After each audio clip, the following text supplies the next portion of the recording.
A 31-year-old paramedic gets a text. Someone needs a trampoline delivered to a farmhouse outside the city. Simple job, normal day. He went. He never came back. 2 days later, his body was found buried on a remote farmstead, wrapped in that same trampoline. And the woman suspected of planning every detail of his murder was the reigning European fitness champion. She had everything a competitive bodybuilder could ever want: titles, trophies, a name that people in the sport recognized. She was the reigning women's fitness champion in her country. She had held a European title for years. She was actively preparing for the World Championships, and she was just weeks away from receiving her IFBB Pro card, the single highest achievement in competitive bodybuilding. Sponsors, a growing social media platform, a career sitting at its absolute peak, and a family, twin children, a home, a life that from the outside looked complete. But behind the stage, things were falling apart. Her marriage ended,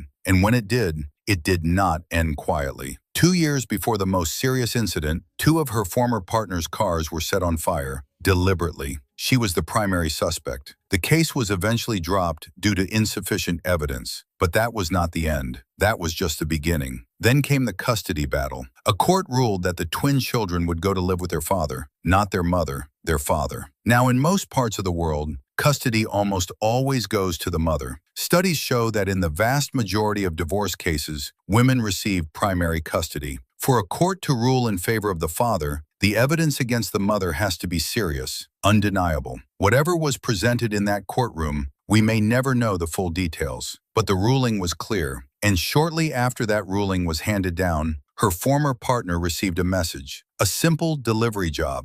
Someone needed a trampoline brought to a rural farmhouse outside the city. He went. He never came back. 2 days later, his body was discovered on a remote farmstead, buried, wrapped in that same trampoline. Investigators determined this was not an accident. This was premeditated, a trap that was planned, coordinated, and executed. She and her new partner were arrested. A third individual was also taken into custody. The European fitness champion was now a murder suspect. Now here is where the science becomes impossible to ignore. And this part is important. A 2023 study published in Trauma, Violence, and Abuse found a statistically significant link between long-term anabolic steroid use and interpersonal violence. A separate 2025 study found a direct connection between steroid use, narcissism, and aggression, specifically in active bodybuilders. But here is what the researchers were very careful to state. Steroids do not create violence from nothing. What they do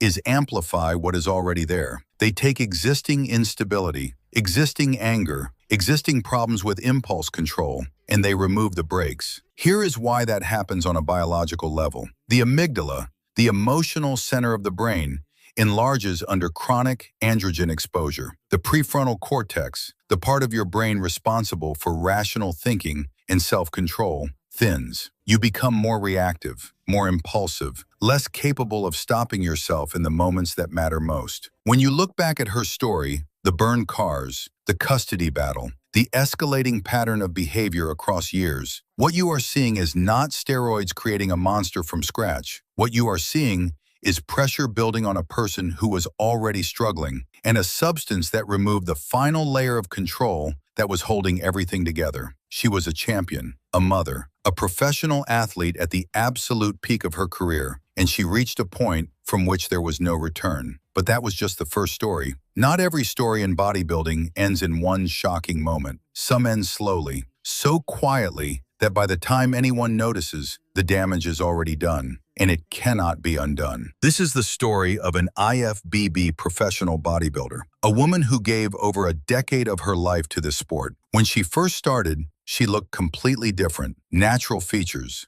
soft appearance, a completely normal, everyday look. If you saw her back then, you would never connect her to competitive bodybuilding. Then she discovered the sport, and like many people, she fell deeply in love with it. The training, the structure, the feeling of progress week after week. Her body was changing. Her confidence was growing. People were starting to notice her. And that feeling is one of the most powerful things a human being can experience. Because once you start seeing real results, you do not want to stop. You want more size, more definition, more stage presence, more attention. And this is where the journey slowly begins to shift. Not dramatically, not overnight, but in small steps that feel completely normal at the time. Now here is what most people watching from outside the sport do not understand. What chronic androgen exposure does to a female body does not happen all at once. And that is precisely what makes it so dangerous. Month 1 on androgens, you feel incredible. Your performance in the gym goes through the roof. Muscle is building faster than you thought possible. No visible side effects. You think, this is fine. I am one of the lucky ones. Month 2,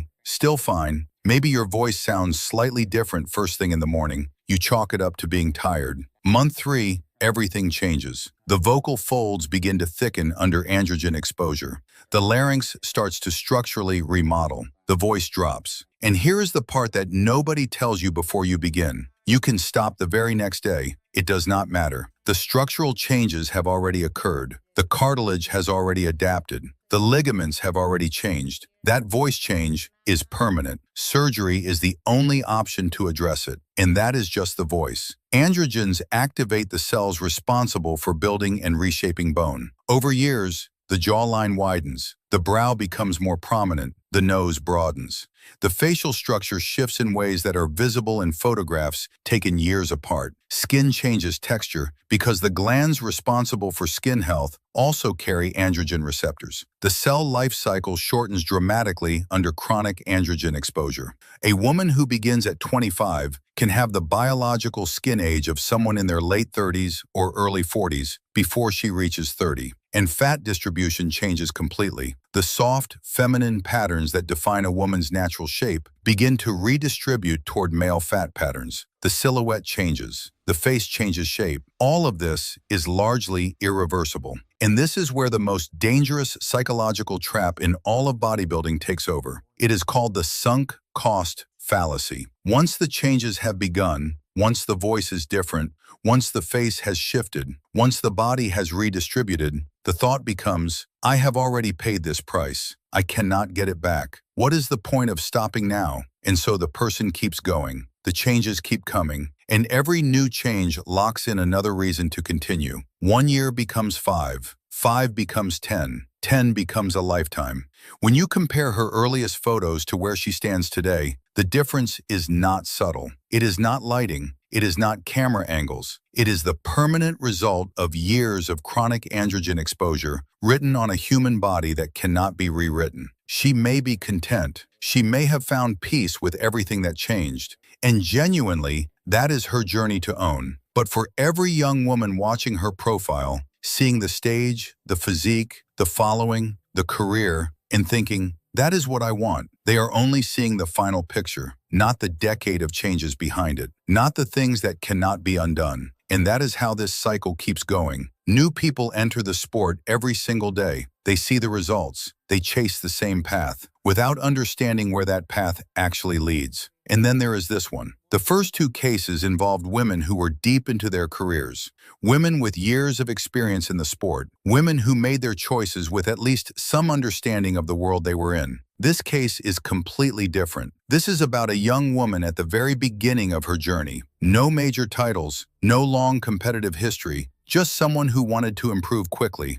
and someone close to her who told her exactly how to do that. Her coach was her boyfriend, and the protocol he put her on raised serious concerns the moment it became public. She openly listed the compounds she had used since starting her journey. Her very first exposure to any performance-enhancing substance was at doses that medical professionals use in supervised hormonal transition therapy. Not a beginner bodybuilding protocol, not a conservative introductory dose, a transition dose. One highly experienced female competitor with a physique and career far beyond this girl's current level commented publicly on one of her posts. Her message was clear. She considered those doses extreme by professional standards. For someone just starting out, those numbers were not a beginning. They were already too far. Then she ran a second compound, then a third. She described one injection that left her feeling like the strongest she had ever been. followed by an entire day of rage she described as completely uncontrollable. And yet the posts kept coming, the content kept going up, the boyfriend kept coaching, and the comments from professionals in the sport kept getting more concerned. One enhanced athlete coach commented directly, "There is no reason for a woman to be running this compound. Fire your coach immediately."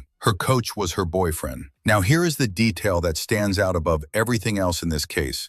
Across her entire public profile, there is not a single video where you can clearly hear her voice. Not one. And that silence tells a story that her posts never do. Because when androgens bind to the receptors located in the larynx, the vocal folds thicken, they hypertrophy, they structurally remodel, the voice drops. And a young woman who is aware of what is happening to her voice will quietly stop letting people hear it, not because she wants to deceive anyone, but because she does not know how to explain what is happening, and because she is not ready to face what it means. She has not competed at a national level. She has not earned a professional card. She has not yet stood on a serious competitive stage. And she may already be carrying changes that professional athletes with decades of experience spend their entire careers trying to avoid. The person who designed that protocol, who handed her the compounds, who built the program that led her here, is the person she trusts most. And that is the most important point in this entire video. Because in competitive bodybuilding, guidance is everything. The right guidance protects you. The wrong guidance can cost you things you will never get back. 3 women, 3 completely different stories, 3 different speeds, 3 different paths, but all arriving at the same destination. The first reached that point in one moment after years of pressure quietly building beneath the surface. The second reached it slowly, year by year, change by change, until the day she looked in the mirror and the person from her early photos was gone. And the third may have already crossed that line without fully understanding yet what that means for the rest of her life. This is what makes this pattern so dangerous. It does not look the same for everyone. It does not happen on the same timeline, but the outcome feels remarkably similar. A place where certain things simply cannot return to how they were, the point of no return. And here is the truth that the fitness industry almost never says out loud. People celebrate the results, the physiques, the transformations, the titles and the trophies and the follower counts, but they almost never talk about the cost. They never talk about the line, the exact moment where pushing forward becomes going too far. And the problem is, by the time most people understand where that line is, they have already crossed it. This video is not about fear. It is not about judging the choices of anyone discussed here. It is about one truth that gets buried under every transformation post and every highlight reel in this sport. Every person who pushes substances onto someone before exhausting every other available option is not a coach. They are not a mentor. They are not someone looking out for you. They are someone using you. And every person watching from the outside, seeing the stage and the physique and the career, is seeing the result, not the cost behind it. You are still on your side of that line. You still have the ability to make a different choice, to slow down, to ask every question, to understand what the word permanent actually means before it starts applying to you. Because the women in this video did not plan to end up where they did. None of them started their journey thinking, this is where the road leads. They started the same way you did, with a goal, with a dream, with a belief that they were in control. And one by one, they reached a point where control was no longer theirs. Do not let that be your story. If this video made you stop and think, share it with someone in the fitness world who needs to hear it. Tell me in the comments, which of these 3 stories stayed with you the most? And if you want to see more stories the fitness industry tries to hide, subscribe, because there are many more.